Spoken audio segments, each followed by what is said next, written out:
اللهم صل على محمد وآل محمد. اعوذ باللہ من الشیطان اللعین الرجیم. بسم اللہ الرحمن الرحیم. رب اشرح لی صدری ویسر لی امری واحلل عقدۃ من لسانی یفقهوا قولی. ان اللہ وملائکتہ یصلون علی النبی یا ایھا الذین آمنوا صلوا علیہ وسلموا تسلیما. اللهم صل على محمد وآل محمد وعجل فرجه.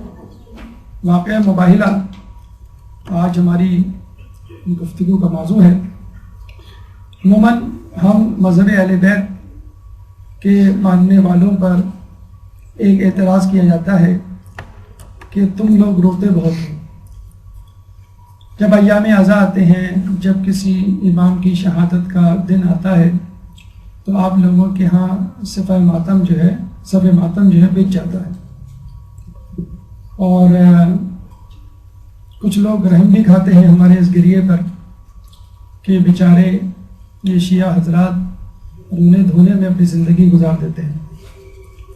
حالانکہ ہم عدل الہی پہ یقین رکھتے ہیں اور اس خدا کا شکر ادا کرتے ہیں کہ جس نے نہ صرف ہمیں غمگین رہنے کے مواقع فراہم کیے اضافی طور پہ، بلکہ خوش رہنے کے بھی اضافی مواقع فراہم کیے.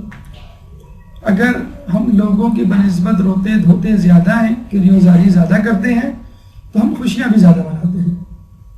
لوگ 2 دن عید مناتے ہیں، ہم 4 یا 5 دن عید مناتے ہیں. اور یہ عدل الہی ہے کہ جس کو وہ زیادہ رواتا ہے اس کو وہ زیادہ ہنساتا بھی ہے. یہ تو فقط اس دنیا کی بات ہے.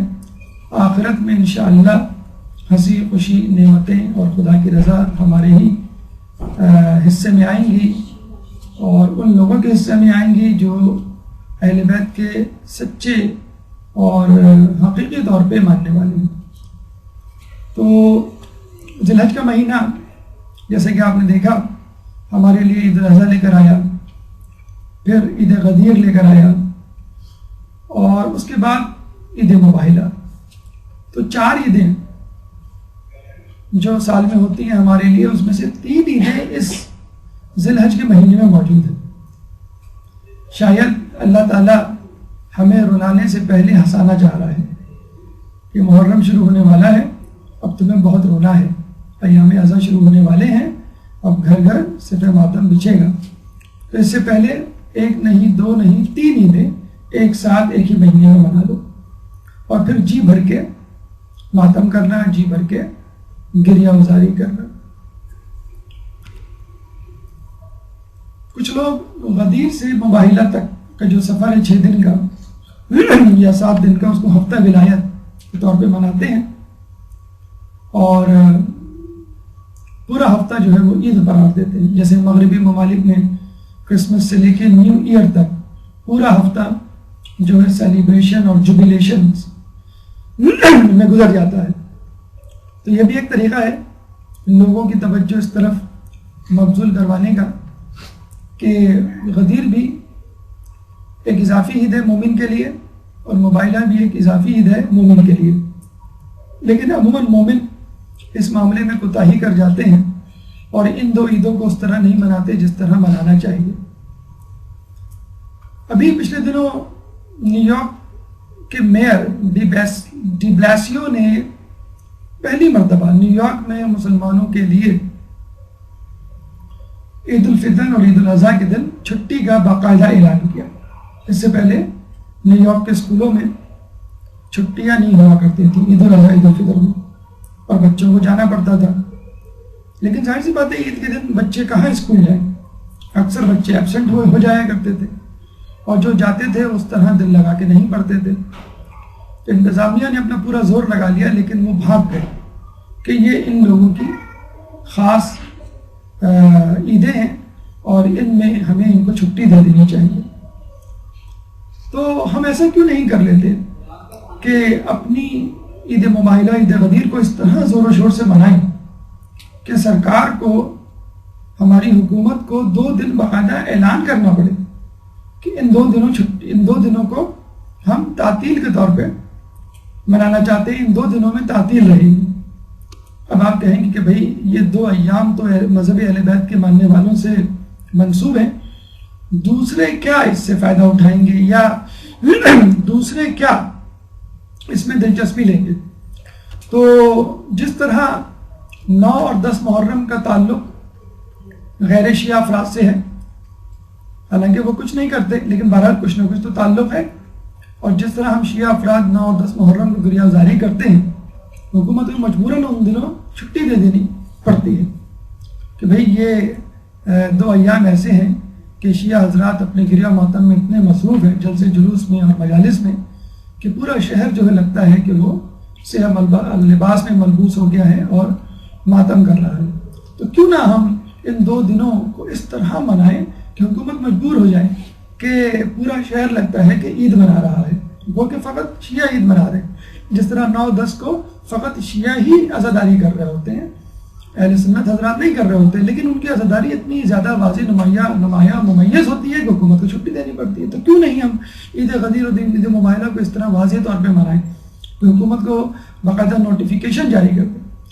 تو کوشش کریں کہ ان 2 ایام کو، عید غدیر اور عید مباہلہ کو، اس طرح زور و شور سے منائیں کہ جس طرح 9 اور 10 محرم کو باقاعدہ عام تعطیل کی جاتی ہے، اس طرح جو ہے ان 2 ایام میں بھی تعطیل کی جائے۔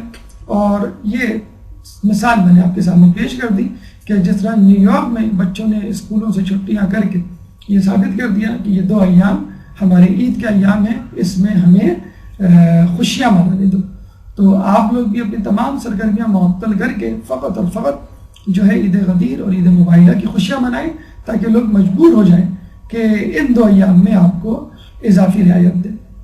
لیکن غدیر ہو یا مباہلہ ہو، اس کو منانے کے لیے اس کے فضائل جاننا ضروری ہے، ان واقعات کی آگاہی ضروری ہے، ان پیغامات کو حاصل کرنا ضروری ہے کہ جو اس واقعے کے حوالے سے منسوب ہیں، منسلک ہیں۔ پھر وہ اعتراضات جو دشمنان دین، دشمنان اہل بیت اس حوالے سے اٹھاتے ہیں، ان کے بارے میں بھی کم کہوں آگاہی ہونی چاہیے۔ اور وہ کیا دیگر واقعات ہیں کہ جو اس دن پیش آئے عید واقع مباہلہ کے علاوہ، اور آخر میں پھر انشاءاللہ ان اعمال کی طرف ہم چلیں گے کہ جو اس دن انجام دینے چاہیے۔ ایک درود پڑھ دیں محمد والے محمد۔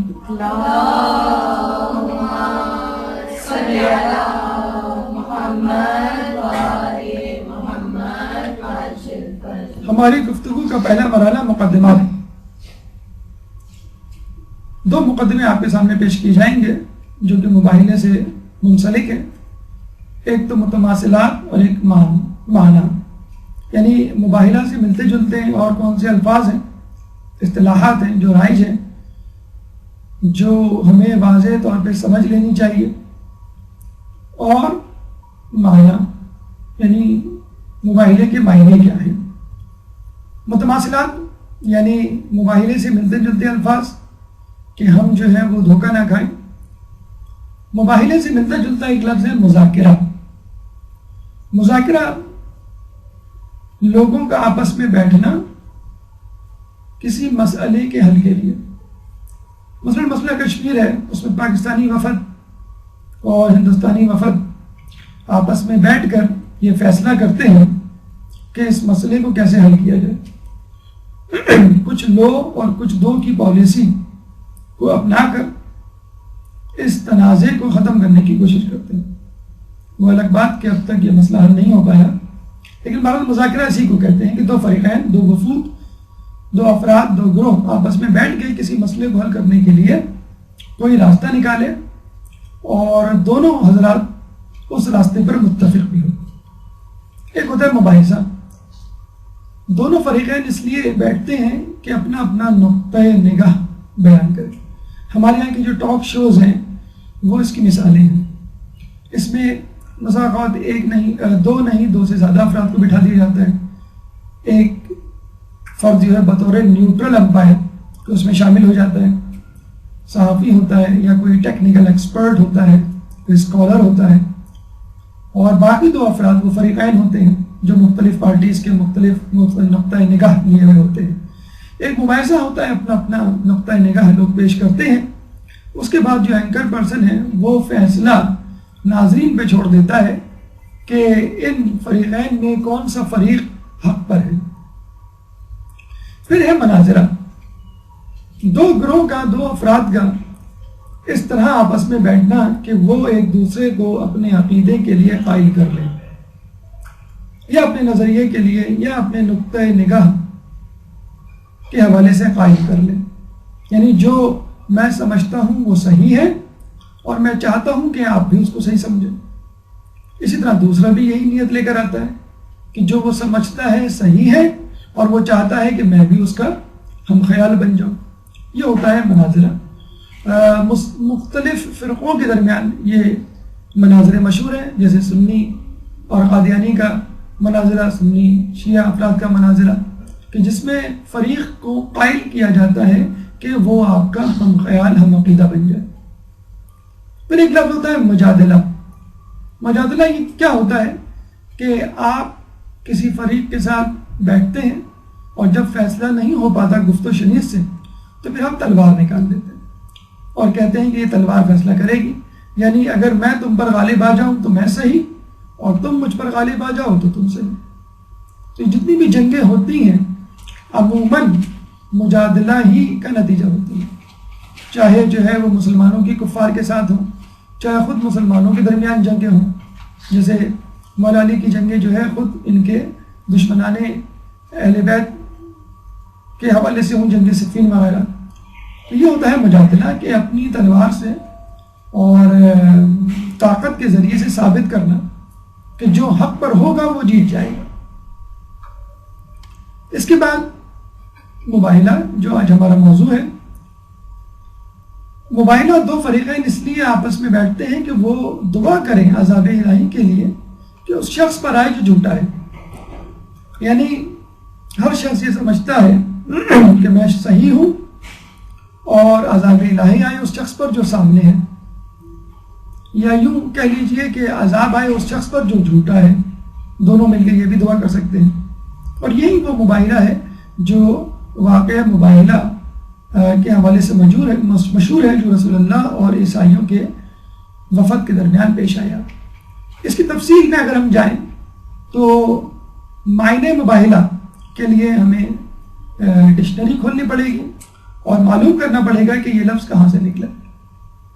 مباہلہ لفظ بھل سے نکلا ہے، جس کا مطلب ہوتا ہے رہا کرنا، کسی پرندے کو قید سے رہا کرنا، کسی جانور کو قید سے رہا کرنا۔ باہل ایسے جانور کو کہتے ہیں جس کو کھلا چھوڑ دیا گیا ہو تاکہ اس کے دودھ سے اس کے بچے اور دیگر جانور مستفید ہو سکیں۔ ابتحال ایک اور نام ہے، یعنی کام خدا کے سپرد کر دینا۔ آپ نے پوری محنت کی امتحان میں اور یہ کہا کہ بس اللہ مالک ہے، اللہ ہی میرے کام کو سنبھالے گا۔ ایک منفی معنوں میں بھی ابتحال استعمال ہوتا ہے، یعنی ہلاکت ہو، لعنت ہو، خدا سے دوری ہو اس شخص کے لیے کہ جو خدا کا نافرمان ہے، اس کو اللہ تعالیٰ اس کے حال پہ چھوڑ دیتا ہے، یعنی بندے کو اس کے حال پر چھوڑ دینا، یہ ہے ابتحال۔ تو مباہلہ بھل رہا کرنے کو بھی کہتے ہیں، باہل کھلے جانور کو بھی کہتے ہیں، ابتحال خدا کے سپرد کام کر دینے کو بھی کہتے ہیں، اور خدا سے دوری یعنی بندے کو اس کے حال پر چھوڑ دینے کو بھی کہتے ہیں۔ اصطلاحی معنی شریعت میں، قرآن میں، حدیث میں یہ لفظ کس طرح استعمال ہوا ہے، اس کے معنی ہے 2 افراد کا ایک جگہ جمع ہو کر دعا کرنا کہ خدا جھوٹے کو رسوا اور ذلیل کرے اور سزا اور عذاب دے۔ یعنی 2 فریقین جب مناظرہ کر چکے ہوتے ہیں، عموماً یہ مناظرے کے بعد پیش آتا ہے کہ جب گفتگو سے، ڈسکشن سے، مباحثے سے بات نہیں بنتی اور دونوں فریق بضد ہوتے ہیں، یا کوئی ایک فریق بضد ہوتا ہے کہ نہیں فیصلہ ہونا چاہیے کہ کون صحیح ہے، اگر باتوں سے نہیں حل ہو رہا تو کوئی اور طریقہ ہو، اور اگر الہی طریقہ ہو یا تو عموماً کسی تھرڈ آدمی سے، نیوٹرل آدمی سے، تیسرے فریق سے فیصلہ کروا لیا جاتا ہے، لیکن وہ یہ سمجھتے ہیں کہ بہترین طریقہ یہ ہے کہ اللہ سے فیصلہ کروا لیا جائے. تو دونوں جو ہے وہ دعا کرتے ہیں کہ جو جھوٹا ہو، جو غلط ہو، جو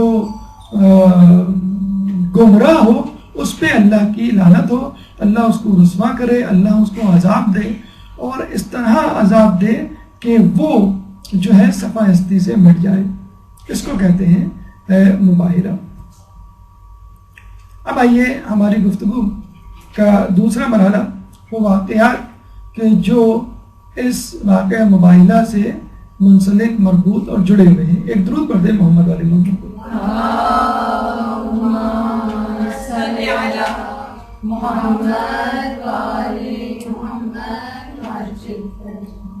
ویسے تو دو الفاظوں میں یہ واقعہ ہمارے سامنے موجود ہوتا ہے کہ رسول اللہ اور عیسائی وفد نے آپس میں جو ہے یہ ایک مباہلہ کیا کہ ایک جگہ جا کر ایک دوسرے پہ لعنت کا ارادہ کیا، اور اس سے پہلے کہ رسول اللہ جو ہے بد دعا کرتے ہیں، عیسائیوں نے اپنی شکست مان لی.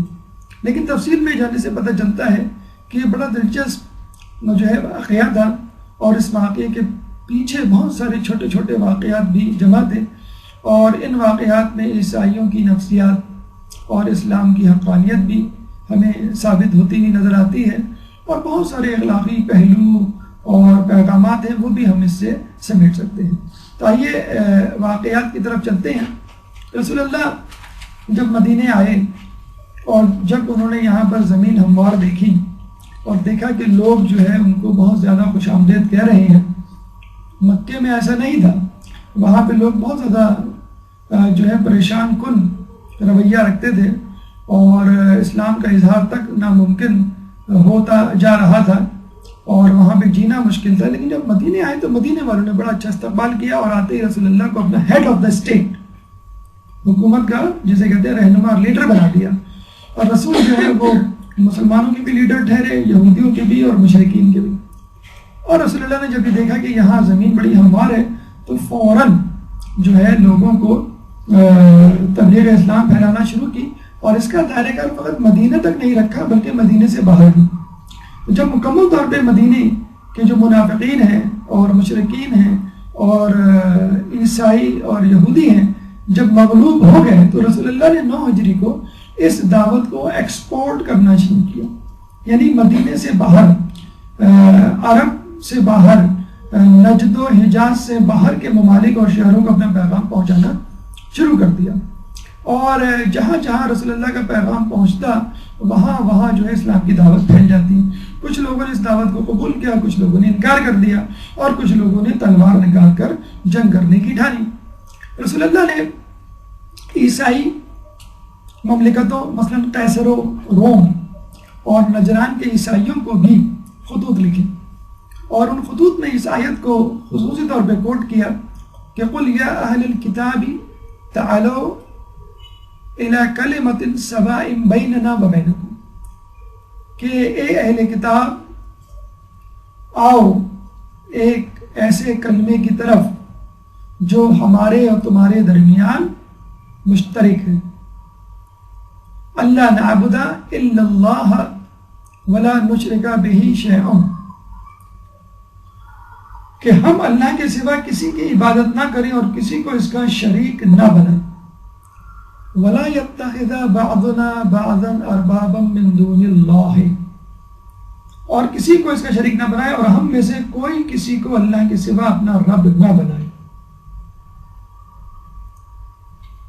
فَإِن تَوَلَّوْا، اگر وہ اس سے منہ موڑے، یعنی جو دعوت رسول دے رہے ہیں اس سے منہ موڑے، فَقُولُوا اشْهَدُوا بِأَنَّا مُسْلِمُونَ، کہ کہو کہ گواہ رہنا ہم مسلمان ہیں. یعنی تم نے ہماری دعوت نہیں قبول کی، لیکن قیامت میں گواہ رہنا کہ ہم مسلمان تھے، تم مسلمان نہیں تھے. فَقُلْ يَا أَهْلَ الْكِتَابِ تَعَالَوْا إِلَىٰ كَلِمَةٍ سَوَاءٍ بَيْنَنَا وَبَيْنَكُمْ، کہ کہو اے اہل کتاب آؤ اس کلمے کی طرف جو ہمارے اور تمہارے درمیان مشترک ہے. اللہ نعبد الا اللہ ولا نشرک به شیئا ولا يتخذ بعضنا بعضا اربابا من دون اللہ، کہ ہم اللہ کے ساتھ کسی کو شریک نہ بنائیں گے اور اللہ کے سوا کسی کو اپنا رب نہیں بنائیں گے، اور اگر وہ اس سے منہ موڑیں فَإِن تَوَلَّوْا فَقُولُوا اشْهَدُوا بِأَنَّا مُسْلِمُونَ، تو کہو کہ تم گواہ رہنا کہ ہم مسلمان ہیں۔ سورہ آل عمران آیت نمبر 64۔ تو یہ رسول اللہ نے ایک کامن پوائنٹ، کامن فیکٹر دیا، اور یہ ایک طرح کا ہمارے لیے پیغام ہے کہ جب بھی ہم کسی کو امر بالمعروف و نہی عن المنکر کریں تو ایسی چیز پر کریں کہ جو ان کے اور ہمارے درمیان مشترک ہے۔ خود مسلمان معاشرے میں جب بہت سارے فرقے موجود ہوں تو متنازع موضوعات پر گفتگو کرنے کی بجائے بہتر ہے کہ ہم مشترکہ موضوعات پر گفتگو کریں۔ جب یہ خط رسول اللہ کا نجران کے عیسائیوں کو پہنچا تو وہ بڑے حیران ہوئے، بڑے غصے میں آئے اس کے بعد کہ نعوذ باللہ کسی کو کیا جرت کہ وہ ہمیں یہ بتلائے کہ ہم جو ہے وہ باطل پر ہیں، کیونکہ اس زمانے میں نجران کا عیسائی جو ہے وہ بہت زیادہ پڑھے لکھے، متقی، پرہیزگار، اور یوں سمجھ لیجئے رہنما تھے تمام عیسائی امت کے۔ قیصر و کسریٰ جو کہ عیسائی مملکتیں تھیں وہ تک نجران کے عیسائیوں کو تحفے تحائف بھیجا کرتی تھیں، اور ان کو جو ہے وہ خطوط لکھا کرتی تھیں، ان کو دعوتیں دیا کرتی تھیں، اور ان سے تعلقات بہت اچھے تھے۔ چنانچہ قیصر و کسریٰ کی جو بیک تھی، پشت پناہی، وہ ان کو حاصل تھی، چنانچہ اس لیے بھی وہ زیادہ تکبر میں آ گئے۔ چنانچہ تمام کے تمام لوگ اس بات پر غصے میں آئے اور ایک جگہ جمع ہو گئے، اپنی صلیب کو نکالا، اس کو صاف کیا، اپنے گرجا گھروں کے در و دیوار کو ریشم و حریر کے پردوں سے سجایا، تمام لوگوں کو بلایا اور یہ کہا کہ دیکھو ایک شخص نے ہمیں للکارا ہے اور یہ کہا ہے کہ ہم جو ہے باطل پر ہیں، وہ سچ پر ہے، ہمیں چاہیے کہ اس شخص کو ہم سبق سکھائیں اور قیصر و کسریٰ سے اس کی شکایت کریں تاکہ وہ مسلمانوں پہ چڑھائی کریں اور ان کو بتلائیں کہ عیسائیوں کو للکارنے کا کیا انجام ہوتا ہے۔ ان کے درمیان ایک شخص موجود تھا جس کا نام تھا ابو حارثہ۔ یہ بڑا متقی پرہیزگار شخص تھا اور اب تک اپنے دین کو چھپائے ہوئے تھا، تقیہ کی حالت میں تھا۔ وہ عیسیٰ علیہ السلام پر بھی یقین رکھتا تھا اور خود رسول اللہ پہ بھی یقین رکھتا تھا، اور اس کو معلوم تھا کہ انجیل میں کون کون سی آیات اور احکامات موجود ہیں کہ جو رسول اللہ کی نبوت کی طرف اشارہ کرتے ہیں۔ لیکن جب اس نے دیکھا کہ اب یہ لوگ جنگ کرنے پہ تل آئے ہیں اور اب مجھے بھی ظاہر سی بات ہے کسی واضح طور پہ پالیسی کا اعلان کرنا ہوگا کہ میں کس کی طرف ہوں، کیونکہ میں تو تلوار نہیں اٹھا سکتا مسلمانوں کے خلاف، کیونکہ میں ان کو اپنا ساتھی اور ساجی مانتا ہوں، خود رسول اللہ کو نبی مانتا ہوں۔ تو یہ ابو حارثہ جو ہے وہ وہاں پر آیا جہاں پہ تمام لوگ جمع تھے، اور ابو حارثہ نے ان کو سمجھانے کی کوشش کی کہ دیکھو یہ جو نبی بات کر رہا ہے وہ صحیح کر رہا ہے، اور اس نبی میں وہ نشانیاں موجود ہیں جو خود ہماری انجیل اور ہماری دیگر کتابوں میں موجود ہیں، تو تم جو ہے اس کی بات کیوں نہیں مان رہے اور کیوں جو ہے وہ جنگ کرنے پہ تلے ہوئے ہو؟ جنگ سے بہتر امن کا راستہ ہے، جدل سے بہتر جو ہے وہ مباحثے کا راستہ ہے، مناظرے کا راستہ ہے۔ ہم چل کے ان سے بات کرتے ہیں اور ان سے گفتگو شنید کرتے ہیں تاکہ جو ہے اگر وہ حق پر ہیں تو ہم ان تک جو ہے پہنچ جائیں، ان کی بات کو مان لیں۔ یعنی دوسرے لوگوں کی وہ بات کر رہا تھا کیونکہ وہ تو بہرحال اپنے آپ کو سمجھتا تھا۔ اس بات پر جو عیسائی رہنما تھے وہ بھڑک اٹھے۔ ان میں ایک تو ان کا سردار تھا، سید اس کا نام تھا، اور دوسرے کا نام تھا عاقب جو اس کا وزیر تھا۔ سید اور عاقب یہ دونوں بہت بڑے عالم تھے اس زمانے کے، لیکن ابو حارثہ خود بھی بہت بڑا عالم تھا، چنانچہ دلائل کے ساتھ بات کر رہا تھا۔ سید اور عاقب نے واضح طور پر انکار کر دیا کہ تم جو کچھ کہہ رہے ہو وہ دیوانے کی بڑھ ہے، جھوٹ ہے، اور تمہارا نظریہ غلط ہے، تم مفسد خیالات کے مالک ہو، جو ہم کام کر رہے ہیں وہ صحیح ہے اور ہم ہی حق پر ہیں۔ بات طول پکڑ گئی۔ دوسرا روز آیا، دوبارہ لوگ اسی گرجا گھر میں جمع ہوئے اور ابو حارثہ دوبارہ اپنے دلائل لے کر آیا۔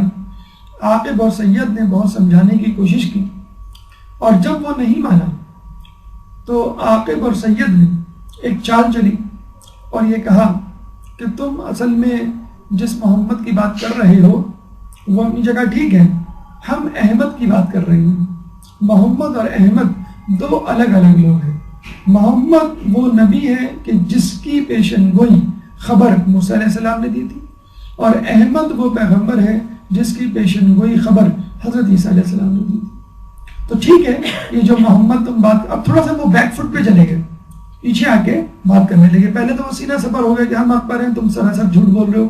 پھر یہ کہا کہ تم کسی حد تک سچ بول رہے ہو، لیکن اتنا سچ ہے کہ محمد اپنے علاقے، اپنے قبیلے قریشیوں کا نبی ہے، پوری امت کا، پوری دنیا کا نبی نہیں ہے۔ جیسے اس سے پہلے بھی بہت سے نبی ایسے گزرے ہیں جو اپنے اپنے علاقے میں اپنی اپنی امت کے نبی ہوا کرتے تھے۔ اب انہوں نے پیترا بدلا، پہلو بدلا اور دوسری طرف سے وار کیا اور یہ کہا کہ محمد فقط اپنے علاقے قریشیوں کے نبی ہیں، وہ ہمارے یا پوری دنیا کے نبی نہیں۔ اب یہاں بھی یہ اشکال پیدا کر کے یوں سمجھ لیا انہوں نے ایک ٹائم آؤٹ لے لیا، ایک جو ہے وہ سانس لے لیا، اور لوگ جو ہے وہ کسی حد تک اس بات سے جو ہے وہ مطمئن ہو گئے۔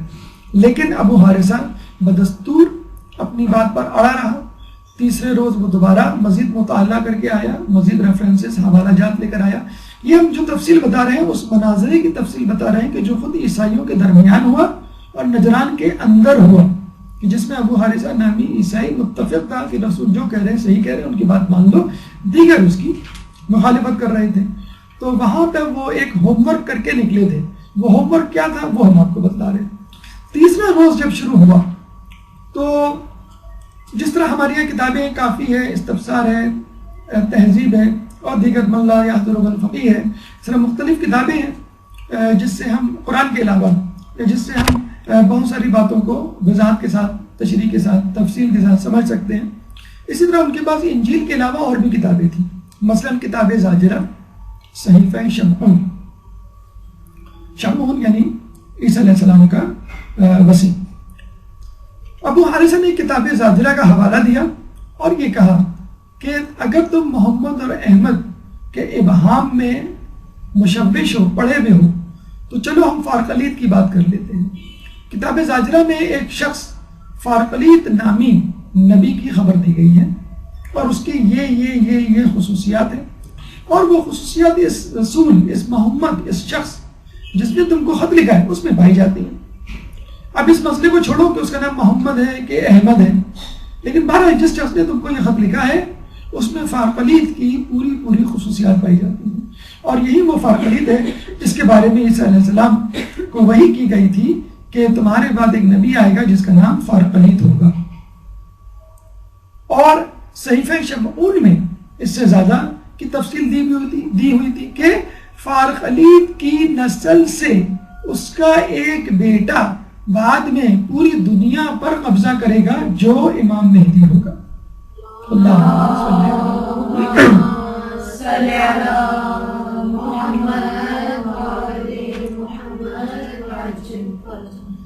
اب عاقب اور سید اور دیگر ڈھیٹ اور ہر درم عیسائی جو پریشان ہوئے کہ فارقلیت کا نام آ گیا، اب ہمارا جو ہے وہ بھید کھلنے والا ہے۔ اب انہوں نے پیترا بدلا اور اس بات کو پکڑ لیا کہ فارقلیت کا بیٹا پوری دنیا پر حکومت کرے گا۔ انہوں نے فوراً کہا کہ جس شخص نے ہم کو خط لکھا ہے یعنی محمد، اس کا تو کوئی بیٹا نہیں، اس کے 2 بیٹے ہوئے تھے، پیدا ہوتے ہی مر گئے، اور اب تو کوئی بیٹا نہیں ہے اس کا، بلکہ 3 بیٹے، ہاں بیٹی ہے اس کی۔ تو یہ کیسے ممکن ہے کہ کسی شخص کا بیٹا نہ ہو اور اس کی نسل چلے اور بعد میں ایک بیٹا جو ہے اس کی نسل سے پوری دنیا پر حکومت کرے؟ تو فارقلیت کی تو کوئی اولاد ہی نہیں ہے جس کے بارے میں تم کہہ رہے ہو۔ تو ہماری کتابوں میں جو فارقلیت ہے وہ کوئی اور ہے، اور یہ جو شخص ہمیں خط لکھ رہا ہے یعنی محمد، یہ کوئی اور ہے۔ جب ابو حارثہ نے یہ سنا تو اس نے اس مسئلے کو ایک اور کتاب جامعہ سے حل کرنے کی کوشش کی، اور اس نے کہا کہ کتاب جامعہ میں یہ مذکور ہے کہ محمد اور احمد ایک ہی شخص کے دو نام ہیں۔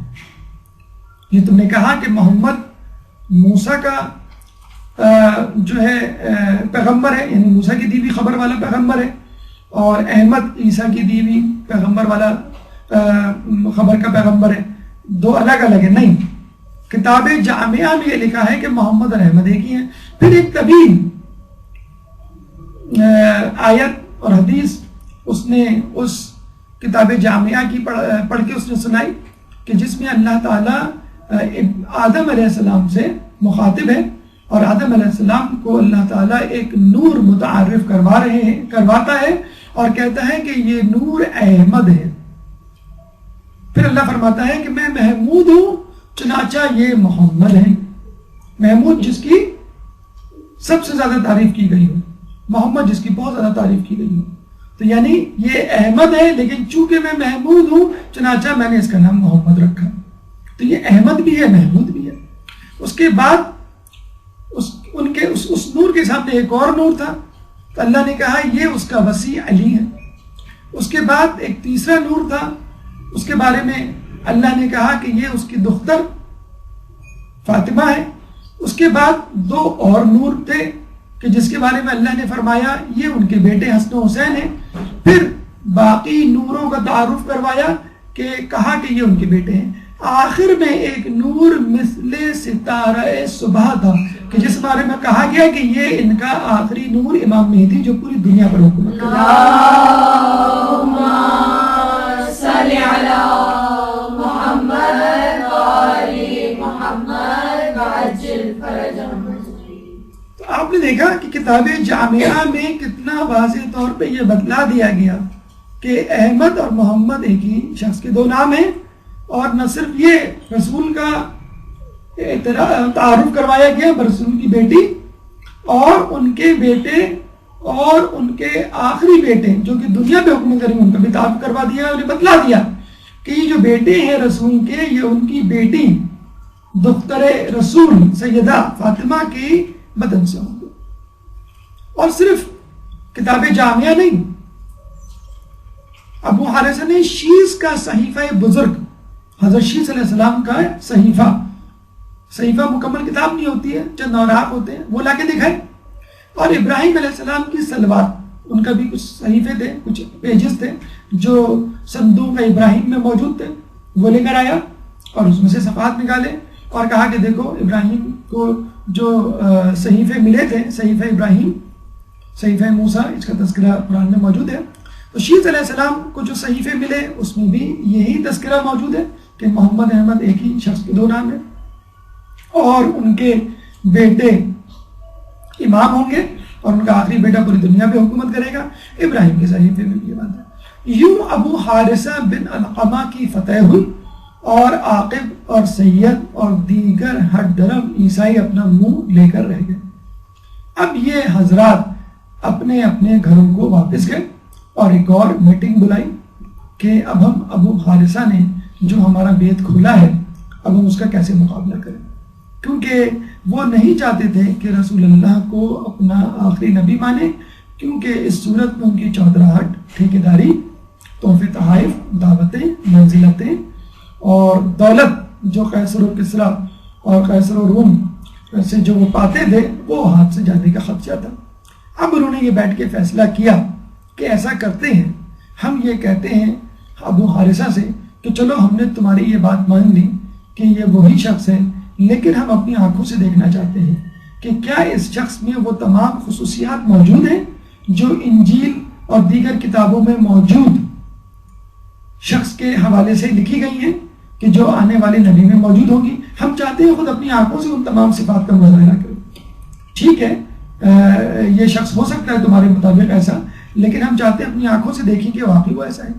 چنانچہ 1400 افراد مدینے کی طرف جو ہے وہ جلوس کی صورت میں روانہ ہوئے، یہ معلوم کرنے کے لیے کہ یہ وہی شخص ہے کہ جس کے بارے میں انجیل میں فارقلیت کا لفظ استعمال ہوا ہے، یہ وہی شخص ہے کہ جس کو محمد اور احمد کہا گیا ہے، کیا یہ وہی شخص ہے جو عیسیٰ کے بعد آخری نبی ہوگا؟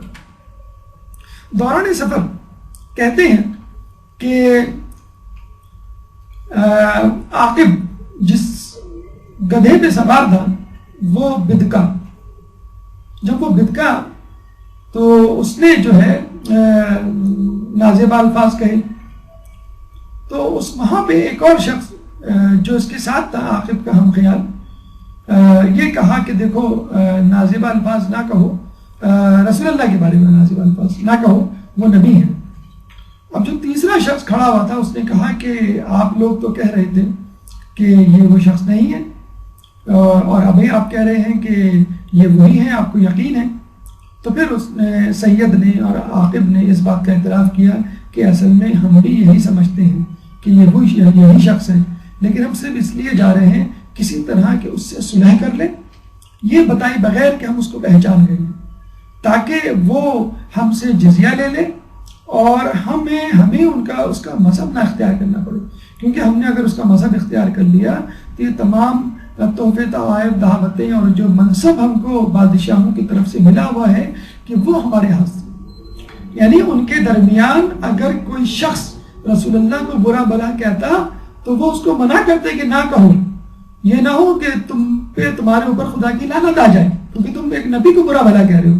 تو جب لوگ کہتے ہیں کہ بھائی کہنے میں کیا برائی ہے، آپ خود کہتے ہیں کہ یہ وہ نہیں ہے، تو کہتے ہیں نہیں یہ ہے، لیکن ہم اقرار نہیں کر سکتے لوگوں کے سامنے، اگر ہم نے اقرار کر لیا تو ہماری ساری ٹھیکیداری اور یہ جو چودراہٹ ہے ہمارے دین پر یہ ختم ہو جائے گی۔ بہرحال عیسائی ایک موہوم سی امید لیے ہوئے، ایک خواب لیے ہوئے مسجد نبوی میں آئے کہ کسی طرح یہ شخص وہ نبی نہ ہو جس کی خبر دی گئی ہے، کیونکہ اگر یہ ہوا تو ہمیں اپنی تمام جو ہے وہ دولت سے ہاتھ دھونا پڑے گا۔ اچھا وہ یہ بھی سمجھتے تھے کہ اگر نبی ہوتا تو ہماری نسل سے ہوتا، عبرانی نسل کا ہوتا، اسحاق علیہ السلام کی نسل سے ہوتا، نبی جو ہے اسماعیل علیہ السلام کی نسل سے کیوں ہے، عربی بولنے والا کیوں ہے، قریش سے کیوں ہے، اس لیے ان کو اپنی چودراہٹ اور ٹھیکیداری جو ہے وہ خطرے میں نظر ہے۔ جب عیسائی، آپ کو معلوم ہے کہ جب انسان کچھ نہیں ہوتا، کھوکھلا ہوتا ہے، تو اپنی ظاہری نمود و نمائش سے اپنا روب و دبدبہ ڈالنے کی کوشش کرتا ہے، اور یہ ہمارے ساتھ بھی ہوتا ہے کہ ہم اچھے لباس اس لیے پہنتے ہیں کہ لوگوں کے اوپر روب ڈال سکے کہ ہماری جو ہے کوئی عزت ہے، ہمارا کوئی اسٹیٹس ہے، اور ہمیں جو ہے وہ احترام کی نگاہ سے دیکھیں۔ تو یہ لوگ جو ہے وہ سونے سے مزین ہو کر، سونے کے زیورات پہن کر، انگوٹھیاں پہن کر، ریشمی لباس زیب تن کر کے یہ جو ہے مسجد نبوی میں داخل ہوئے۔ کہتے ہیں کہ جب یہ لوگ داخل ہوئے تو رسول اللہ نے سخت ناراضگی کا اظہار کیا اور ان سے بات کرنا تک گوارا نہیں کی اور منہ پھیر لیا۔ اب یہ بڑے حیران ہوئے کہ ہمیں جو ہے وہ بلایا گیا اور ہم جو ہے رسول سے دو ہاتھ کرنا چاہتے ہیں، اور یہاں پہ ان کا رسول جو ہے وہ ہمیں لفٹ ہی نہیں کرا رہا، ہم سے بات ہی نہیں کر رہا، ہمارے طرف دیکھ ہی نہیں رہے۔ تو وہ گئے کچھ صحابہ کے پاس اور کہنے لگے کہ بھئی تمہارے رسول کو کیا ہوا، یہ ہم سے بات کیوں نہیں کر رہا؟ تو وہ ان لوگوں کو جناب امیر المومنین کے پاس لے کر آئے کہ بھئی ان سے پوچھو مزاج رسول ان سے زیادہ کون جان سکتا ہے۔ امیر المومنین نے رسول سے باقاعدہ کچھ سنے بغیر صاحب پہلے ہی کہہ دیا کہ ان کی وجہ ناراضگی یہ ہے کہ تم زرق برق لباس میں ہو، تم سیدھے سادے لباس میں، عام لباس میں آؤ تو وہ تم سے بات کریں گے۔ اور ایسا ہی ہوا کہ وہ لوگ جو ہے اپنے لباس سے فاخرہ ترک کر کے جب عام سے لباس میں آئے تو پھر رسول اللہ نے ان کی طرف دیکھا اور ان سے بات کی، اور پھر یہ بھی کہا کہ دیکھو جب تم پہلی مرتبہ آئے تھے تو اس وقت شیطان بھی تمہارے ساتھ تھا، اس لیے میں نے تمہارے سلام کا جواب نہیں دیا اور اس لیے میں نے تم سے جو ہے وہ بات نہیں کی۔ اس کے بعد اچھا اس دوران وہ عیسائی 3 دن مدینے میں رہے، مسجد نبوی میں رہے، 3 دن تک عبادت کرتے رہے، اور ناقوس بجا کر، یعنی ایک گھنٹی ہوا کرتی تھی اس زمانے میں، اور اس کو وہ اپنی عبادت کے وقت جو ہے وہ بجایا کرتے تھے، اور یہ کہا کرتے تھے کہ بھئی اب جو ہے وہ عبادت کا وقت ہو گیا، جس طرح ہمارے یہاں جو ہے وہ اذان ہوتی ہے، اقامت ہوتی ہے، ان کا ناقوس ہوا کرتا تھا۔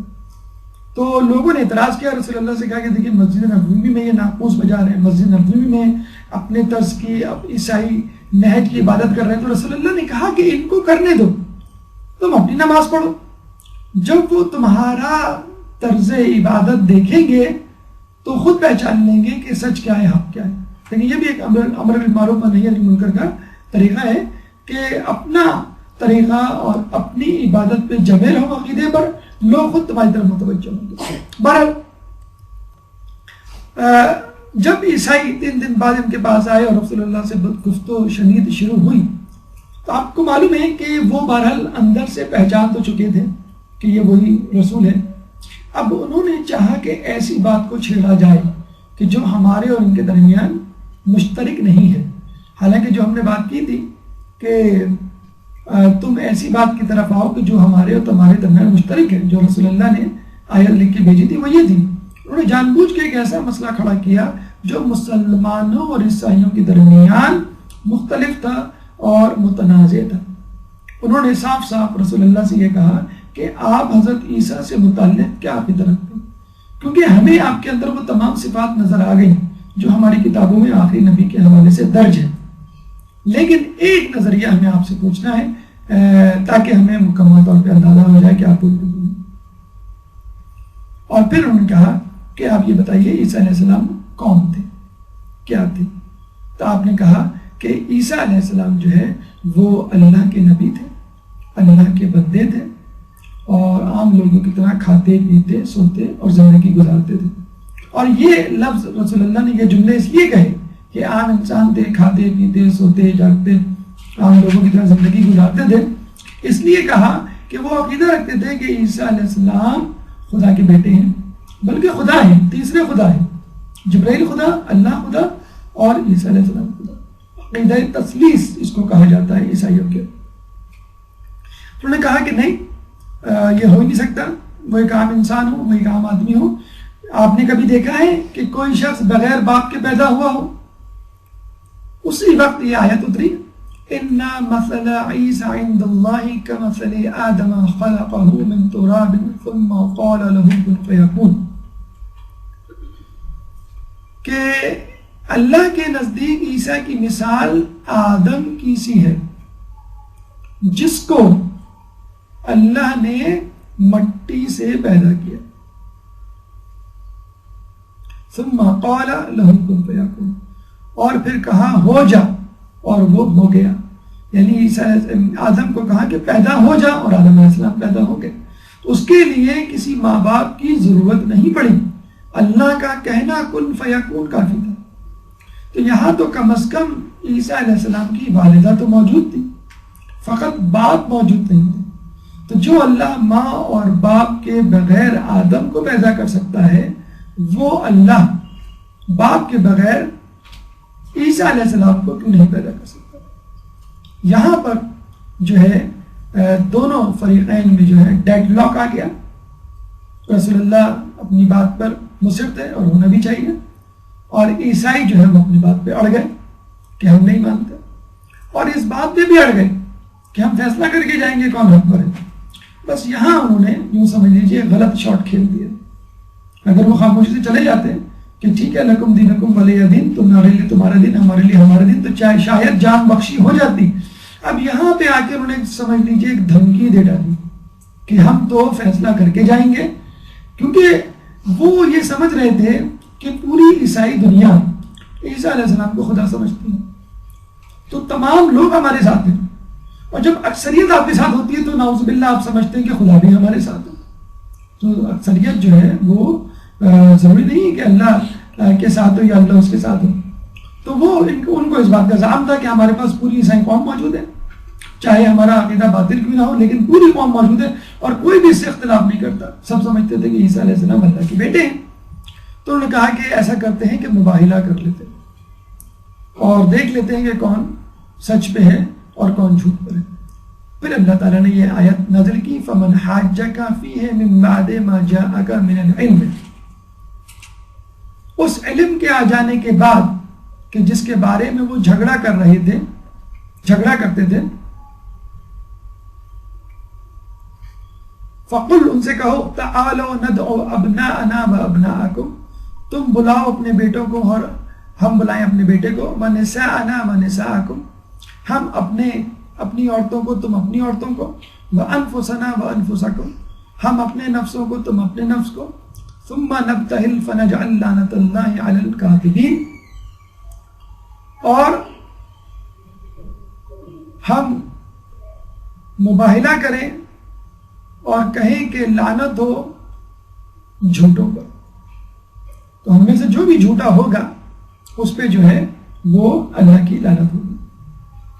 اس کے بعد کیا واقعات پیش آئے، اس کے لیے 5 منٹ کا وقفہ، پھر انشاءاللہ دوبارہ اپنی گفتگو کا آغاز کریں گے۔ ایک درود پڑھ دیں محمد والے محمد۔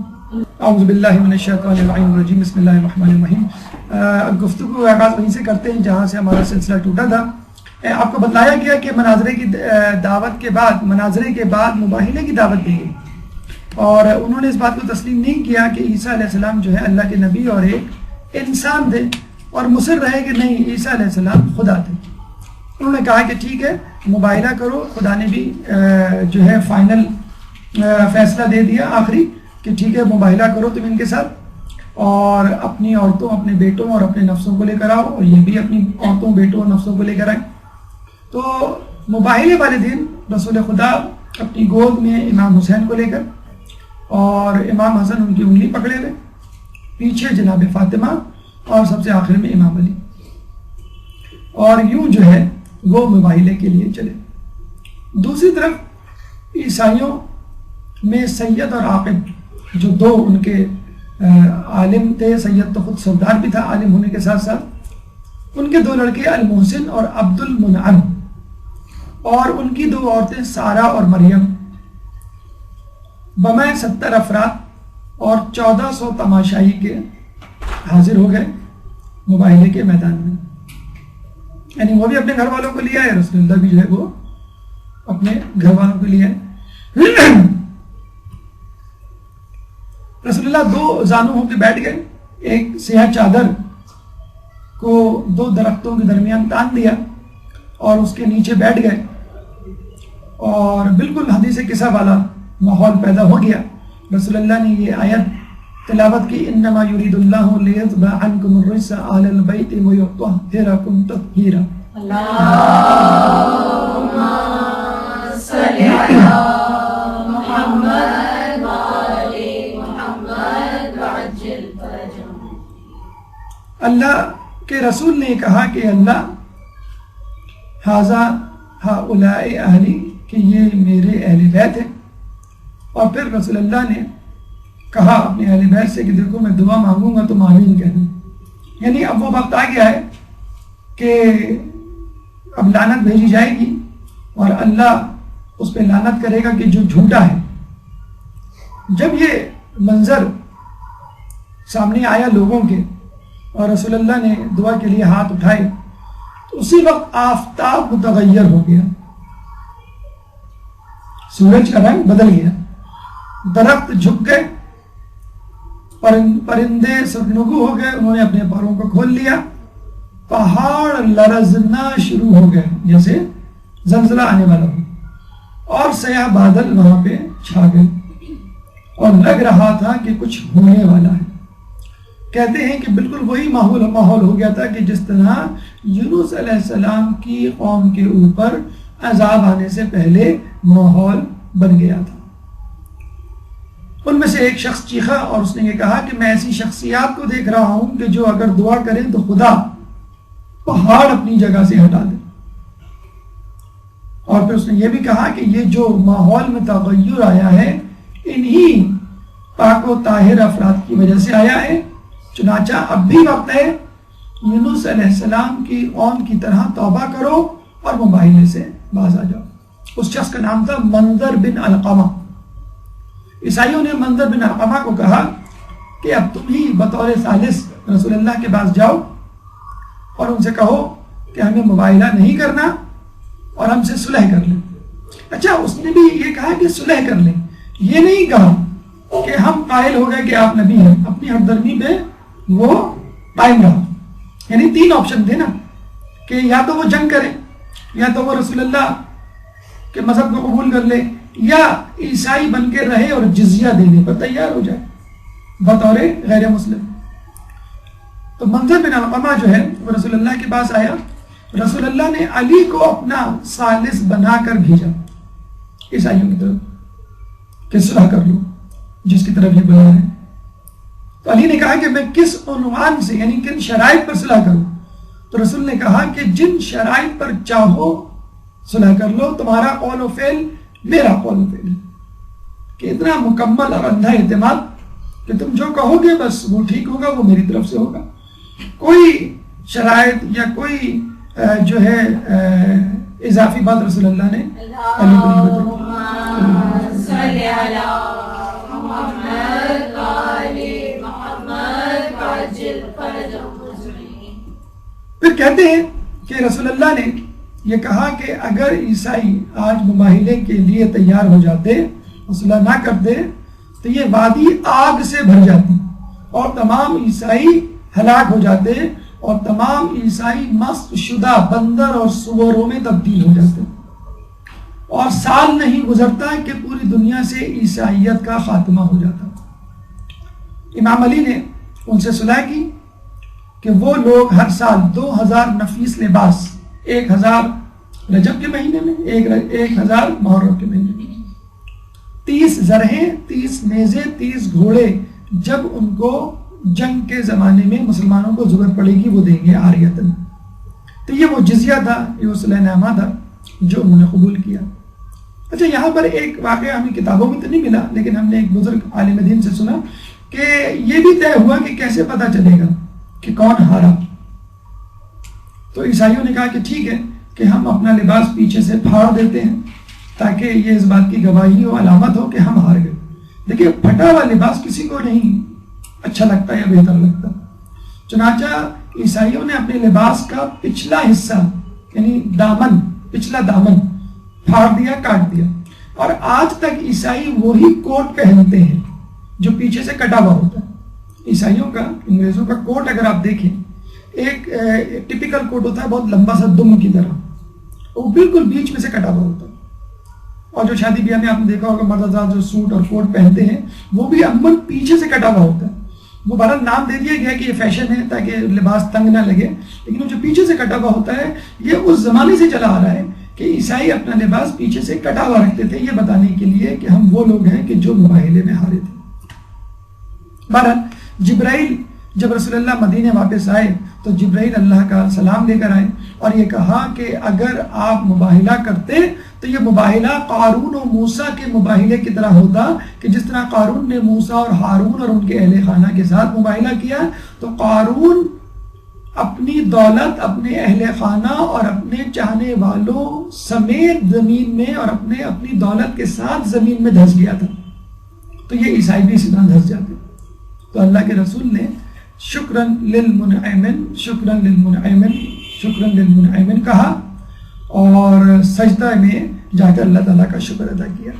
تو یہ وہ اللہ تعالیٰ کی طرف سے مزید تصدیق کی تھی کہ اگر یہ مباہلہ کر لیتے تو صفحہ ہستی سے مٹ جاتے۔ آئیے مباہلہ کے پیغامات کی طرف چلتے ہیں، اس سے پہلے ایک درود پڑھ دیں محمد وآل محمد۔ اللہم صلی علی محمد وآل محمد وعجل فرجهم۔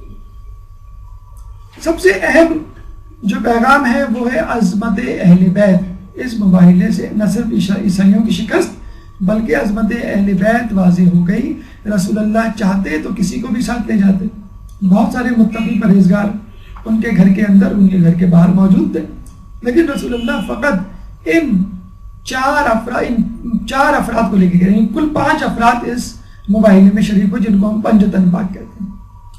قاضی نور اللہ شستری اپنی کتاب احقاق الحق میں کہتے ہیں آیت مباہلہ کے حوالے سے کہ اس آیت کا مصداق امام حسن، امام حسین، حضرت فاطمہ، حضرت علی ہیں، اور اس کی تصدیق اور تصریح خود 60 علماء اہل سنت نے کی ہے۔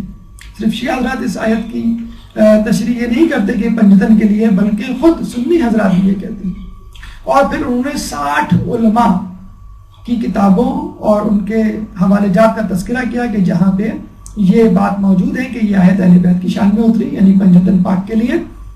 چیدہ جو مشہور نام ہے وہ آپ کی نظر کرتے ہیں. احمد بن حنبل نے اپنی کتاب مسند حنبل میں یہ لکھا ہے. طبری نے اپنی تفسیر قرآن میں اس آیت کی تفسیر کے ضمن میں لکھا ہے.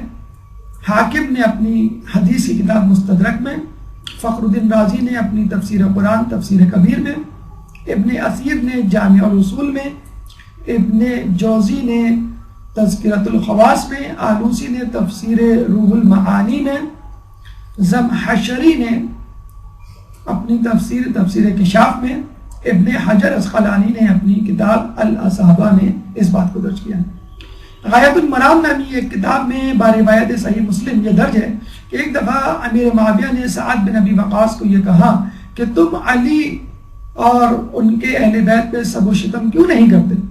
سعد بن ابی وقاص نے کہا کہ 3 فضیلتیں ایسی ہیں کہ جن کی وجہ سے میں اہل بیت پر سب و شتم نہیں کرتا. اس میں سے ایک فضیلت یہ ہے کہ جب آیت مباہلہ اتری تو رسول اللہ فاطمہ، حسن و حسین اور علی کو لے کر میدان مباہلہ میں آئے اور چادر ان کے اوپر تانی اور یہ کہا اللہم ہؤلاء اہلی، اے اللہ یہ میرے اہل ہیں، یہ میرے اہل خانہ ہیں. اللہم صلی علی محمد وآل محمد.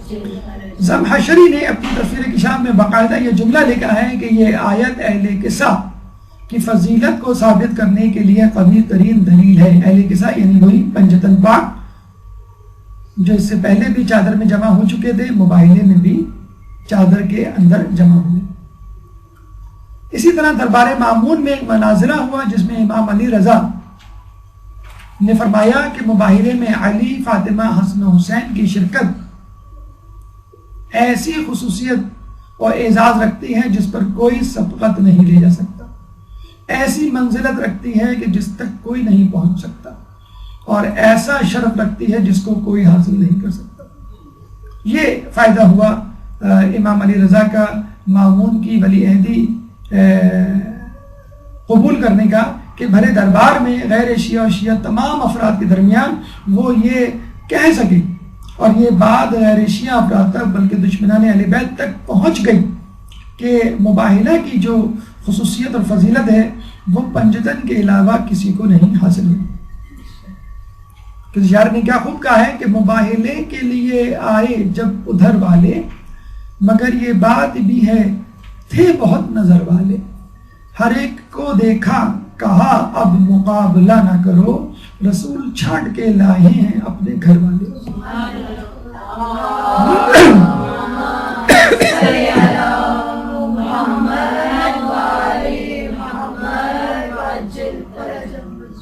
رسول کے گھر میں اور بھی افراد موجود تھے، اور بھی ازواج موجود تھی.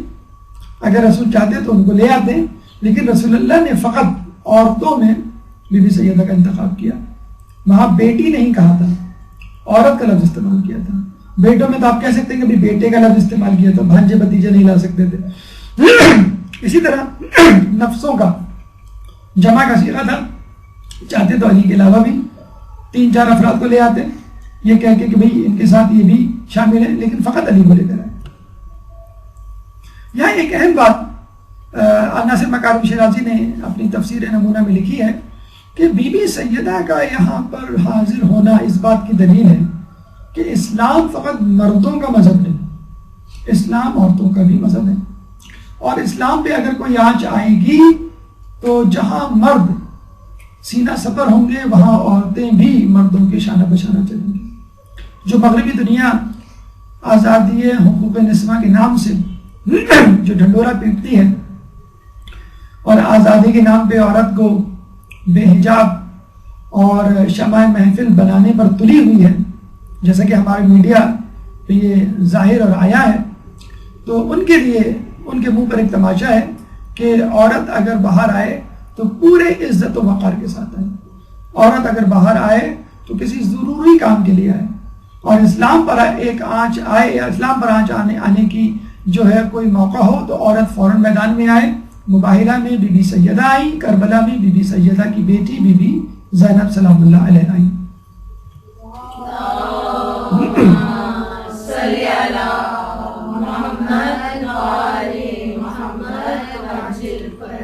جہاں عیسائیوں کی جسے کہتے ہیں کہ بناوٹی تثلیث آشکار ہوئی، ان کی نیت کا بھید کھلا اور ان کے مذہب کا بطلان ثابت ہوا، وہاں رسول اللہ کی حقانیت بھی ثابت ہو گئی، اور اگر رسول اللہ حق پر نہ ہوتے تو فوراً مباہلہ کو قبول نہ کرتے۔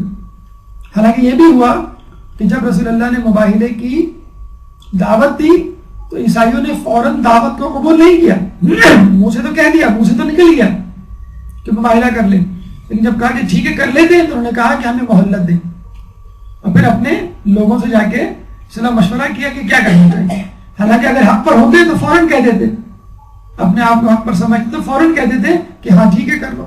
رسول اللہ تو فوراً تیار ہو گئے، لیکن خود اپنے لیے انہوں نے مہلت مانگی جو ان کے حق پر نہ ہونے کی چغلی کھاتی ہے۔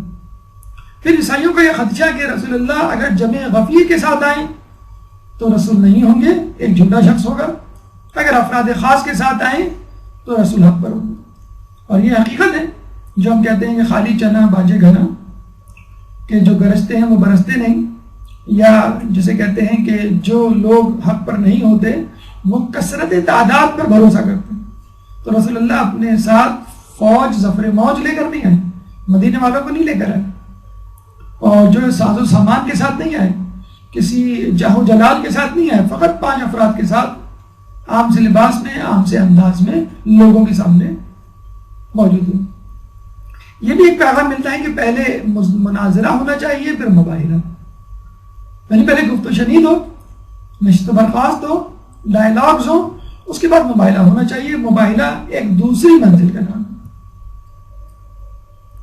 اور ہمارے چھٹے امام خود اس مباہلے کی دعوت لوگوں کو بتلا چکے ہیں کہ دیکھو اگر کوئی تم سے مناظرہ کرے اور باز نہ آئے تو تم مباہلہ کر سکتے ہو، اس کے لیے 3 دن تک اپنی اخلاقی اصلاح کرو، یعنی روزہ رکھو، غسل کرو، اور پھر اس کے بعد صحرا میں جاؤ، اور پھر وہاں پر جا کر اپنے فریق کے ہاتھ میں اس کی انگلیوں میں انگلیاں ڈال کر کہو کہ اے اللہ، جو باطل پر ہے، جو جھوٹا ہے، اس پہ تو اپنا عذاب نازل کر۔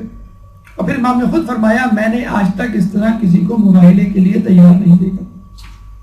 تو مباہلہ فقط اس زمانے کے لیے مخصوص نہیں تھا، یہ آج کے زمانے میں بھی ممکن ہے اگر کوئی کرنا چاہے۔ اور دوسری طرف ہمیں یہ بھی نظر آتا ہے کہ فقط سونے چاندی کی چکا چوند، زرق برق لباس کی رونق، دولت کے انبار، اور جاہ و جلال و منزلت و منصب کی جسے کہتے ہیں کہ سحر نے ان عیسائی پادریوں کو حق چھپانے پہ مجبور کر دیا۔ حالانکہ جنت کی صورت میں ان کو آخرت میں سب کچھ مل جاتا اگر اسلام قبول کر لیتے، بلکہ اس دنیا میں اگر اسلام قبول کر لیتے تو ان کی اور بھی زیادہ عزت و توقیر ہوتی۔ کیا سلیمان فارسی کی عزت و توقیر نہیں ہوئی کہ وہ فارس کے رہنے والے تھے، آگ کے پوجنے والے تھے، پھر عیسائی بنے، پھر مسلمان بنے؟ کیا ان کی عزت و توقیر میں کمی آ گئی؟ نہیں، وہ پہلے سے زیادہ اسلام میں مقبول ہوئے۔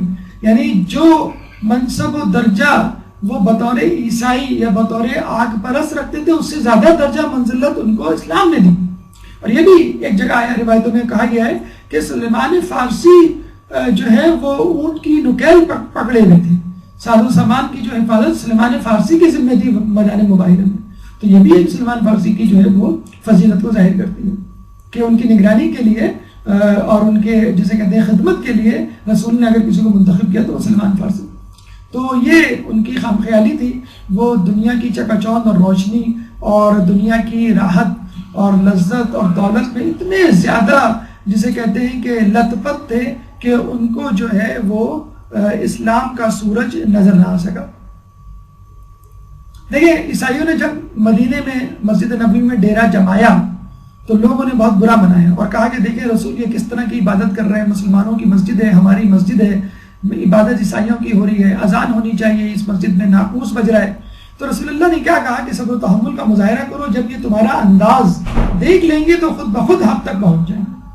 تو یہ ہمارا امر بالمعروف و نہی عن المنکر کا طریقہ ہونا چاہیے۔ ہمارے گھر میں ہم دیکھتے ہیں بہت سے لوگ ہیں ٹی وی دیکھ رہے ہیں، گانا سن رہے ہیں، جھوٹ بول رہے ہیں، غیبت کر رہے ہیں اور مختلف گناہ جو ہے گھر میں ہو رہے ہوتے ہیں ہم فوراً جو ہے وہ ڈنڈا لے کے کھڑے ہو جاتے ہیں اور جو ہے وہ ڈانٹ ٹپٹ شروع کر دیتے ہیں. ایسا نہیں ہونا چاہیے. ہم اپنے کام میں لگے رہیں. اگر آپ سمجھتے ہیں کہ امر بالمعروف و نہی عن المنکر کر کے مزید فتنہ فساد بہن پیدا ہوگا, یعنی اپنے سے بزرگ شخصیت کو اگر آپ کریں گے تو ظاہر سی بات ہے ایسا ہو سکتا ہے. بلکہ والدین بھی اگر نوجوان اولاد پہ سختی کرے تو ایسا ممکن ہے. تو آپ اپنے کام میں ڈٹے رہیں. آپ دیکھیے گا کہ لوگ خود آپ کا رنگ پکڑ کر جو ہے وہ آپ کی طرف ہو جائیں. تو رسول اللہ نے یہی کہا کہ ان کو منع نہ کرو, آپ اپنی عبادت میں مشغول رہو, آپ کی عبادت سے متاثر ہو کہ یہ خود آپ کی طرف متوجہ ہو جائے. دوسری بات یہ کہ انسان کو جھوٹی شان و شوکت سے پرہیز کرنا چاہیے. رسول اللہ اس سے نفرت کیا کرتے تھے. بلکہ سچی شان و شوکت, یعنی اگر آدمی صحیح بھی ہو اور بہت زیادہ زر برق لباس اور شان و شوکت کا مظاہرہ کرے تو اس کو برا سمجھا گیا ہے. ہاں, اپنی شان کے مطابق اگر زندگی گزارے, لباس پہنے تو اس میں کوئی مذاق نہیں. لیکن چونکہ وہ مسلمانوں پہ ایک روب ڈالنا چاہتے تھے, چنانچہ انہوں نے جو ہے وہ سونے کی انگوٹھی, سونے کے زیورات اور ریشمی لباس پہن کے آنا جو ہے وہ صحیح جانا کہ اس سے ہو سکتا ہے کہ ہمارے دولت اور ہمارے طور و طریقوں سے ان پہ روب پڑے گا. اور کچھ مدینے والے تھوڑے سے روب میں بھی ہیں کہ یہ بڑے خوبرو اور بڑے جسے کہتے ہیں کہ جاہو جلال والے اور زرق لباس والے اور امیر کبیر لوگ لگتے ہیں, بڑے طاقت اور اختیارات کے مالک لگتے ہیں. تو ایسا نہیں ہونا چاہیے. انسان کی ظاہری شکل و صورت سے کبھی بھی متاثر نہیں ہونی چاہیے. انسان کا باطن ہے جو صحیح ہونا چاہیے. تمام اصحاب میں اگر رسول کا مزاج کوئی سمجھتا تھا تو وہ خود علی تھے کہ رسول سے پوچھے بغیر وہ پہچان گئے کہ رسول اللہ نے اس شان و شوکت سے آنے کو برا جانا, اس لیے بات کرنے سے انکار کر دیا. تو رسول اللہ کیوں نہیں علی کو اپنا نفس بنائے انفسنا میں. رسول کا یہ کہنا ہے کہ تمہارا قول میرا قول بالکل اس بات کی تفسیر ہے کہ جو رسول اللہ نے مواخات قائم کرتے ہوئے مدینے میں کہا تھا انت اخی فی الدنیا والآخرہ. اور یہی انفسنا کی تفسیر ہے کہ تم اپنے نفسوں کو لاؤ. تو فقط ایک علی کافی تھا یہ ثابت کرنے کے لیے کہ میں ہی رسول کا اصل نفس ہوں, میں ہی جانتا ہوں کہ رسول کیا جانتے ہیں یا رسول کیا چاہتے ہیں.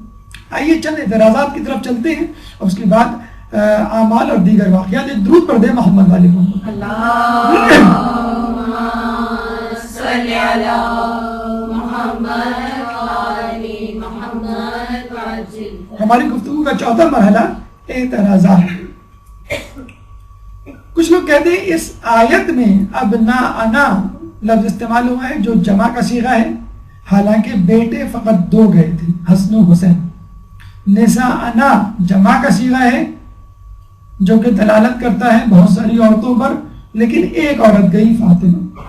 انفسنا جمع کا صیغہ ہے, بہت سارے نفوس ہونے چاہیے اور فقط ایک علی, ایک نفس موجود تھا. تو یہاں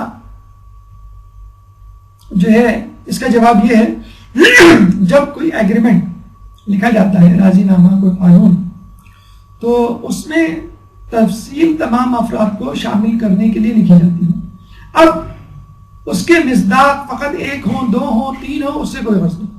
یعنی مرحلہ قرارداد میں بہت سارے افراد شامل ہو سکتے ہیں, مرحلہ اجرا میں ہو سکتا ہے ایک ہی فرد ہو.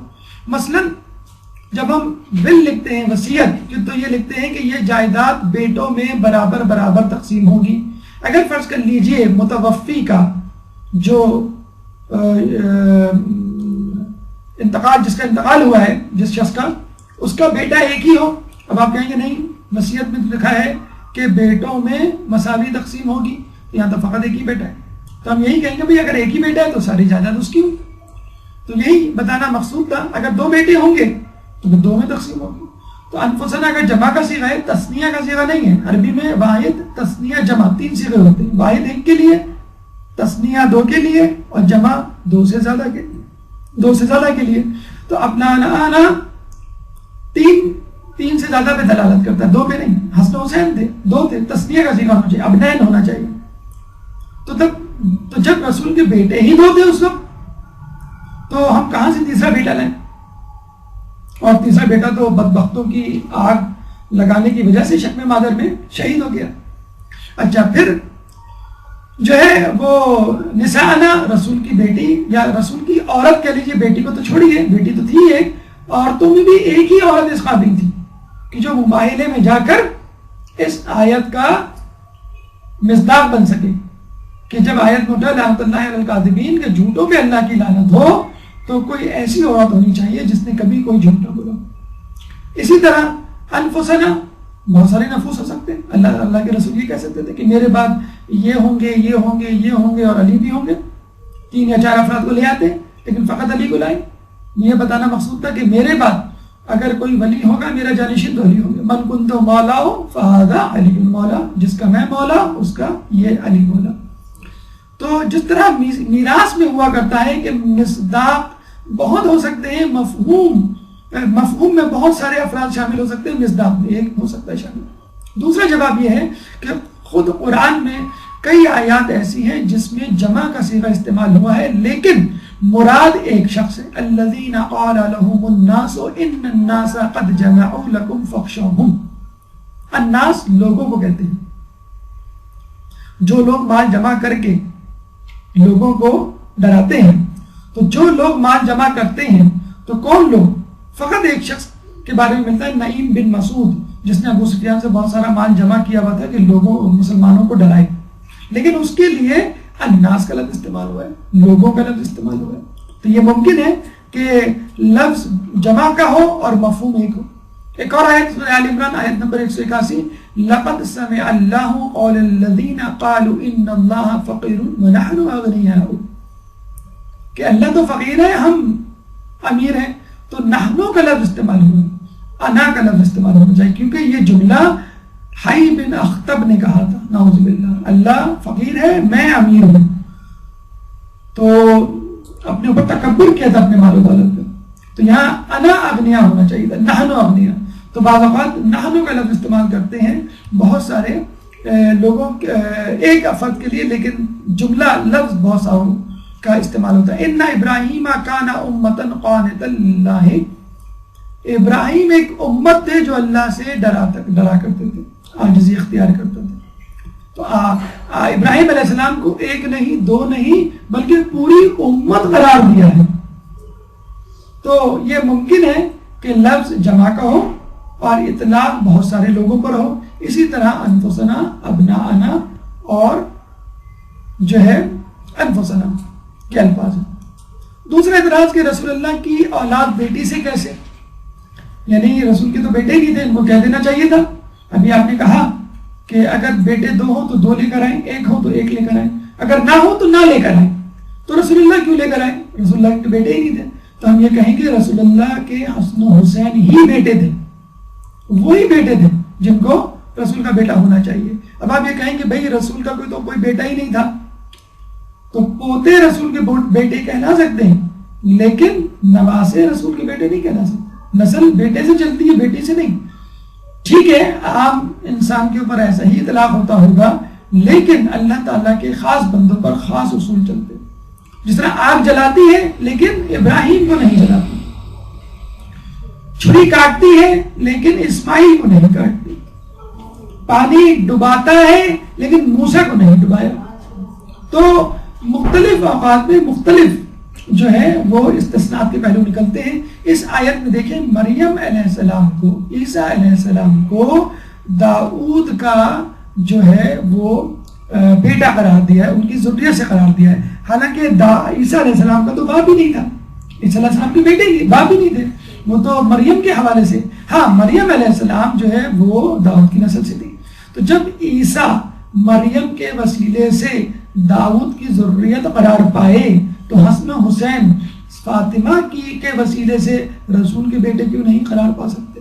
وَمِن ذُرِّيَّتِهِ دَاؤُدَ وَسُلَيْمَانَ وَأَيُّوبَ وَيُوسُفَ وَمُوسَى وَهَارُونَ وَكَذَلِكَ نَجْزِي الْمُحْسِنِينَ وَزَكَرِيَّا وَيَحْيَىٰ وَعِيسَىٰ وَإِلْيَاسَ كُلٌّ مِّنَ الصَّالِحِينَ۔ دیکھیں، تمام مردوں کے نام ہیں اور ان کے باپ بھی موجود ہیں، عیسیٰ کا باپ نہیں، عیسیٰ اپنی ماں کے وسیلے سے داؤد کی ذریت میں قرار پائے۔ دیگر واقعات جو ہمیں 24 ذی الحج کے حوالے سے ملتے ہیں کہ جو اس دن واقع ہوئے، واقع مبائلہ کے علاوہ ایک واقعہ جو ہے انگوٹھی کا دینا حالت رکوع میں، حالت نماز میں مولا علی کا، کہ ایک سائل آیا، اس نے آواز لگائی لیکن کسی نے نہیں سنا، تو اس نے اللہ سے کہا اللہ گواہ رہنا کہ میں نے تیرے گھر میں آ کے آواز لگائی لیکن کسی نے میری مدد نہیں کی. تو علی نے حالت رکوع میں جو ہے وہ اپنا ہاتھ آگے بڑھایا اور اس شخص نے جو ہے وہ انگوٹھی اتار لی. تو یہ آیت اتری انما ولیکم اللہ ورسولہ والذین آمنوا الذین یقیمون الصلاة ویؤتون الزکاة وهم راکعون. تمہارے ولی تو اللہ، اس کا رسول اور وہ لوگ جو حالت رکوع میں زکات دیتے ہیں. کوئی صحابی ایسا نہیں گزرا کہ جس نے حالت رکوع میں زکات دی ہو. چنانچہ علی کی ولایت فقط اس آیت سے ثابت ہو گئی، اسی لیے اس آیت کو آیت ولایت بھی کہا جاتا ہے. اللہم صلی علی محمد وآل محمد وعجل فرجہ. خود آیت تطہیر سورہ احزاب کی آیت نمبر 33 ابھی جس کی تلاوت کی گئی، یہ بھی اسی دن اتری کہ جب رسول اللہ نے یمنی چادر میں اپنے اہل بیت کو یعنی بی بی سیدہ جناب علی، جناب حسن، جناب حسین کو سلام اللہ علیہ کو اپنی چادر میں لیا اور یہ کہا کہ یہ میرے اہل بیت ہیں، تو اللہ تعالیٰ نے کہا کہ اللہ تو چاہتا ہے کہ تم اہل بیت سے نجاست کو اس طرح دور کر دے اور تم کو اس طرح پاک و پاکیزہ کر دے کہ جس طرح تم کو پاکی و پاکیزہ کرنے کا حق. تو یہ حدیث جو ہے جابر بن عبداللہ انصاری سے منقول ہوئی، ان کے راوی ہیں، اور یہ حدیث قصہ کے لائق کہتے ہیں کہ یہ واقعہ بھی 24 ذی الحج کو پیش آیا. سورہ حلقہ کہ جس میں اہل بیت کے 3 دن تک مسلسل روٹی دینے کے واقعے کو کوٹ کیا گیا ہے. وَيُطْعِمُونَ الطَّعَامَ عَلَى حُبِّهِ مِسْكِينًا وَيَتِيمًا وَأَسِيرًا. ان لوگوں کا تذکرہ کرتے ہوئے اہل بیت کا اللہ فرماتا ہے کہ یہ وہ لوگ ہیں کہ جو کھانا کھلاتے ہیں اللہ کی محبت میں مسکین کو، یتیم کو اور اسیر کو. کہ جب حسن حسین بیمار پڑے تو علی اور جناب سیدہ نے منت مانی 3 دن کے روزے کی، 3 دن روزے رکھے، تو حسن حسین نے بھی رکھے. پھر سائر آیا، ایک دن مسکین آیا، یتیم آیا، تیسرے دن اسیر آیا، اور پھر تینوں نے جو ہے اپنی اپنی روٹیاں دے دی اور 3 دن بھوکے رہے. تو یہ جو ہے پھر یہ آیت نازل ہوئی، اور یہ وہ سورہ حلقہ تھی کہ جو رسول اللہ نے کسی ایک صحابی کو دی تھی کہ جاؤ مسلمانوں میں اس کو، لوگوں میں جا کے اس کو پڑھ دو. تو جب وہ آگے گئے تو اللہ تعالیٰ کے فرشتے جبرائیل آئے اور کہے کہ اللہ فرماتا ہے کہ اس سورہ کو لوگوں تک پہنچانے کا ذمہ دار علی کو ہونا چاہیے. چنانچہ حضرت رسول اللہ نے فوراً علی کو ان کے پیچھے بھیجا اور کہا کہ تم اس سورہ کو لوگوں تک پہنچاؤ. ہمارے یہاں جب انسان خوش ہوتا ہے تو یوزولی عام طور پہ آپے سے باہر ہو جاتا ہے. فسق و فجور، گناہ، موسیقی، بے حجابی، توہین مومن، لہو و لعب کی محفلیں جمائی جاتی ہیں. لیکن اسلام میں ایسا نہیں. اسلام میں جب خوشی کا موقع آتا ہے تو عبادت کو اضافی کر دیا جاتا ہے. 5 وقت کی نمازیں تو ہیں، اضافی نماز، روزہ بعض اوقات پہ غدیر میں دیکھیے خوشی کا موقع ہے اور کہا جاتا ہے کہ عید پہ روزہ حرام ہے، لیکن عید الفطر اور عید الاضحیٰ کی عیدیں ہیں، ان 2 عیدوں پر روزہ مستحب ہے. اور عید غدیر کا روزہ تو جو ہے وہ آپ کو اس شخص کے روزوں کے برابر ثواب دلواتا ہے جو قیامت تک زندہ رہے اور جو ہے وہ روزہ رکھے. بہرحال تو اس مباحلہ میں جو ابھی جمعے کو انشاءاللہ آئے گا، غسل کرنا ہے. غسل عموماً ہم کرتے ہیں، اگر نیت کر رہے ہیں مباحلے کے دن کی تو آپ کو اس کا ثواب مل جائے گا. روزہ رکھنا ہے. عموماً لوگ جو ہے رمضان کے روزوں کے علاوہ، جیسے ہم نے پہلے بھی تذکرہ کیا، لوگ نہیں رکھتے. عادت بنائیں اپنے لیے، کم از کم 3 روزے مہینے میں رکھیں سلیمان فارسی کی مانند کہ انشاءاللہ اللہ تعالیٰ آپ کو ایک کے بدلے 10 روزوں کا ثواب دے گا. مہینے میں 3 روزے کا مطلب ہے 30 دن کے روزے، اور سال میں 12 مہینے کے روزے یعنی عمر بھر کے روزے.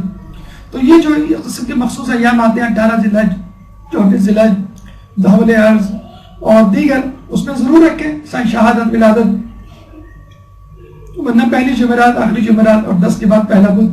تو ان دنوں میں بھی رکھ سکتے ہیں، 13، 14، 15 کو بھی رکھ سکتے ہیں. یا اگر چھٹی ہو جس دن، اتوار کا دن ہے یا کوئی بھی ایسا دن کہ جس میں آپ کو سہولت ہو، کہیں آنا جانا نہ ہو، کم کام ہو، تو اس میں ضرور کوشش کریں کہ روزہ رکھیں. بہرحال ان دنوں میں جو مستحب روزوں کی تاکید ہے اس میں ضرور روزہ رکھیں. صدقہ دیں، ویسے بھی ثواب ہے صدقہ دینے کا، لیکن ان دنوں میں صدقہ دینے کا ایک اضافی ثواب ہے. نماز 2 رکعت آپ نے ماشاءاللہ عید غدیر کے دن پڑھی ہوگی، جو کہ نماز ظہر سے تقریباً آدھا گھنٹہ پہلے یا ظہر کی نماز کے وقت سے پہلے پڑھی جاتی ہے. 2 رکعت نماز ہے جس میں سورہ فاتحہ کے بعد 10 مرتبہ سورہ اخلاص، 10 مرتبہ آیت الکرسی اور 10 مرتبہ سورہ قدر پڑھنا ہوتا ہے. اس آیت کے بارے میں نماز کے بارے میں کہا جاتا ہے کہ اس نماز کو پڑھنے والے کو 1 لاکھ حج اور 1 لاکھ عمرے کا ثواب ملتا ہے. تو تھوڑی سی دقت ہے، کوشش کریں اس نماز کو عید غدیر میں تو پڑھی آپ نے، لیکن عید مباہلہ میں بھی پڑھی. اس کے علاوہ ایک دعا ہے، دعا مباہلہ، جو کہ رمضان کے آخری ایام میں بھی پڑھی جاتی ہے راتوں میں. اللہم انی اسألک من بہائک ببہاؤ، اور آخری جملہ ہے ورحمنی برحمتک یا ارحم الراحمین. اور اگر آپ چاہیں انٹرنیٹ پہ تو duas.org یہ جو ایڈریس لکھا ہوا ہے اس پہ کلک کریں گے آپ تو یہ دعا آپ کو مل جائے گی. اس کے علاوہ زیارت جامعہ کبیرہ پڑھنے کا بھی بہت ثواب ہے اس دن، اور زیارت جامعہ صغیرہ بھی اس دن کے مستحب اعمال میں شامل ہے. اب تمام لوگوں کو عید مباہلہ مبارک ہو. عید مباہلہ اس موضوع سے متعلق اگر آپ کے ذہن میں کوئی سوال ہے تو آپ کر سکتے ہیں. قبل سوالات بھرپور سلامت. برحمتك يا أرحم الراحمين وصلى الله على محمد وآله الطاهرين.